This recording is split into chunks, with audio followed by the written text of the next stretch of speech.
செய்யணுமா? இதை பாருங்களேன். இதாம்மா இதய ரத்த குழாய். இதய ரத்தத்தில் 2 மில்லிமீட்டர் தான். இது பெருசாக காட்டுறேன். எல்லோரும் நம்ம கொலஸ்ட்ரால்னா பயப்படுறோம்ல, பயப்படுறீங்களா இல்லையா? உண்மையில் ரத்தத்தில் கொலஸ்ட்ரால் இருப்பதால் தான் இதயம் வேலை செய்யணும். இதே ரத்தத்தில் இருக்க கொலஸ்ட்ரால் எடுத்துன்னு வச்சுக்கோ, இதயம் நின்றுடும், மூளை நின்றுடும், எல்லாமே போயிடும். ஸோ ரத்தத்தில் கொலஸ்ட்ரால் இருந்து கொண்டு எல்லா உறுப்புகளையும் காப்பாற்றி கொண்டிருக்கிறது. எப்போ தெரியுமா?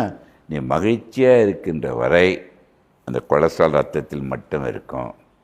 இப்போயே இந்த இளம் வயதில் வருது, யங்ஸ்டர்ஸில் வருதுன்னு சொல்கிற மாதிரி யாரும் பயமுறுத்துகிற. ப்ளீஸ் அண்டர்ஸ்டாண்ட், இதை புரிஞ்சுக்கிட்டால் போதும். இந்த கொலஸ்ட்ரால் தான் நீ மகிழ்ச்சியை இழக்கிறமா. ஏதோ ஒரு டென்ஷனு, கோபம், வருத்தம், போட்டி, ஏதாவது ஒரு நெகட்டிவ். மகிழ்ச்சியாக இருக்கும்போது என்டார்ஃபின் ஹார்மோன் சுரக்குதுமா. அது ரத்தத்தில் வச்சுருக்கும் கொலஸ்ட்ரால் 100 வருடம் வாழலாம். மகிழ்ச்சியை இழக்கும் பொழுது அட்ரினலின் ஒரு ஹார்மோன், கார்டிசால் ஒரு ஹார்மோன், ரெண்டும் அதிகமாக சுமந்துடும் டென்ஷன் ஆகும் பொழுது. அது ஸ்மோக் பண்ணால் நிக்கோட்டின் இன்னும் வேகமாக சுரக்கும். இதை 3 வரும்போது என்ன இது பாருங்கள், உன்னிப்பாக கவனிக்க.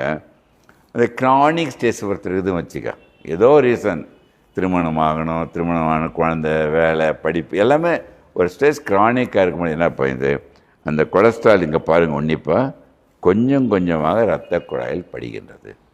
அந்த இரத்த குழாயில் கொலஸ்ட்ரால் படிவதற்கு ஒரே ஒரு காரணம், நீ மகிழ்ச்சியை இழப்பதால்.